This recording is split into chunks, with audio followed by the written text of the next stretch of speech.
5월 5일 금요일 하나님께서 우리에게 주신 말씀 함께 묵상하도록 하겠습니다. 성경 민수기 22장 36절부터 23장 12절까지입니다. 발락은 발람이 온다 함을 듣고 모압 변경의 끝 아르논가에 있는 성읍까지 가서 그를 영접하고 발락은 발람에게 이르되 내가 특별히 사람을 보내어 그대를 부르지 아니하였느냐. 그대가 어찌 내게 오지 아니하였느냐. 내가 어찌 그대를 높여 존귀하게 하지 못하겠느냐. 발람이 발락에게 이르되 내가 오기는 하였으나 무엇을 말할 능력이 있으리이까. 하나님이 내 입에 주시는 말씀 그것을 말할 뿐이니이다. 발람이 발락과 동행하여 기럇 후솥에 이르러서는 발락이 소와 양을 잡아 발람과 그와 함께한 고관들을 대접하였더라. 아침에 발락이 발람과 함께하고 그를 인도하여 바알의 산당에 오르매 발람이 거기서 이스라엘 백성의 진 끝까지 보니라. 발람이 발락에게 이르되 나를 위하여 여기 제단 7을 쌓고 거기 수송아지 7마리와 순양 7마리를 준비하소서 하매 발락이 발람의 말대로 준비한 후에 발락과 발람이 제단에 수송아지와 순양을 드리니라. 발람이 발락에게 이르되 당신의 번제물 곁에 서소서. 나는 저리로 가리이다. 여호와께서 혹시 오셔서 나를 만나시리니 그가 내게 지시하시는 것은 다 당신에게 알리리이다 하고 언덕길로 가니 하나님이 발람에게 임하시는지라. 발람이 아뢰되 내가 7 제단을 쌓고 각 제단에 수송아지와 순양을 드렸나이다. 여호와께서 발람의 입에 말씀을 주시며 이르시되 발락에게 돌아가서 이렇게 말할지니라. 그가 발락에게로 돌아간즉 발락과 모압의 모든 고관이 번제물 곁에 함께 섰더라. 발람이 예언을 전하여 말하되 발락이 나를 아람에서 모압 왕이 동쪽 산에서 데려다가 이르기를 와서 나를 위하여 야곱을 저주하라. 와서 이스라엘을 꾸짖으라 하도다. 하나님이 저주하지 않으신 자를 내가 어찌 저주하며 여호와께서 꾸짖지 않으신 자를 내가 어찌 꾸짖으랴. 내가 바위 위에서 그들을 보며 작은 산에서 그들을 바라보니 이 백성은 홀로 살 것이라. 그를 여러 민족 중에 하나로 여기지 않으리로다. 야곱의 티끌을 누가 능히 세며 이스라엘 4분의 1을 누가 능히 셀고.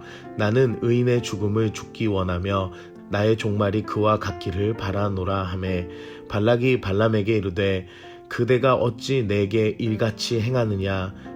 나의 원수를 저주하라고 그대를 데려왔거늘 그대가 오히려 축복하였도다. 발람이 대답하여 이르되 여호와께서 내 입에 주신 말씀을 내가 어찌 말하지 아니할 수 있으리이까. 오늘 본문은 발람이 발락 왕을 만나 일어나는 첫 번째 사건이 등장하게 됩니다. 발락 왕이 요구하는 것은 발람을 통해 이스라엘을 저주하는 것이었습니다. 그리고 자신들이 두려워하는 이스라엘을 이기고자 하는 마음이었습니다. 하지만 발람은 하나님께서 자신의 입으로 주시는 말씀만 말할 뿐이라며 지난번 일로 인해 자신의 본분을 잊지 않았습니다. 그리고 다음날 아침 발락 왕은 발람과 함께 바하못 바알인 곧 바알의 산당으로 올라가 이스라엘 백성 진의 끝부분을 보여줍니다. 발락 왕이 이스라엘을 보여준 이유는 고대 근동의 문화에서 점쟁이들은 누구를 저주하려면 그 사람을 그 자신들의 눈으로 직접 보아야 한다고 합니다. 아마 상대를 보는 저주의 눈초리에서 힘이 나감을 생각한다고 합니다. 바알의 산당은 바알을 숭배하는 곳입니다. 그곳에서 발람은 발락 왕에게 제단 7개를 만들고 수송아지 7마리와 순양 7마리를 준비하라고 합니다. 본문에서 숫자 7이 3차례 반복되는 것은 일종의 신비적인 능력을 지닌 숫자로 사용되기도 합니다. 예를 들어 문둥병자 나아만 장군은 요단강 물에 7번 물에 담그고 엘리야는 갈멜산 꼭대기에서 종을 7번 보내어 하늘을 살폈으며 여호수아와 이스라엘 백성은 여리고성을 7번 돌았던 사건을 기억하며 발람은 7을 신비한 능력의 숫자로 여기고 있음을 볼 수 있습니다. 성경의 어느 곳에서도 7개의 제단을 사용하는 경우가 없었습니다. 학자들은 발람이 믿는 신의 개념이 유일신이 아니라 다신주의자였다라고 이야기합니다. 여러 신들 중에 여호와가 한 신이었음을 생각하고 드려졌다라고 합니다. 물론 발람은 전적으로 여호와를 위한 제단을 쌓았지만 자기가 가지고 있던 신앙의 성향이 우상의 영향으로 인함임을 볼 수가 있습니다. 현 시대에서 종교 다원화주의는 교회와 다양한 종교에서 밀접하게 접근을 합니다. 사람이 얼마나 어리석은지를 발람을 통해 보게 됩니다. 우리는 여러 신을 하나님을 가리킨다고 믿어서도 안 되며 하나님은 오직 유일하신 한 분이심을 믿어야 합니다. 그리고 영원한 생명을 주시는 구원은 오직 예수님으로만 얻을 수 있습니다. 세상에 어느 종교에도 구원이 없음을 반드시 아시길 바랍니다.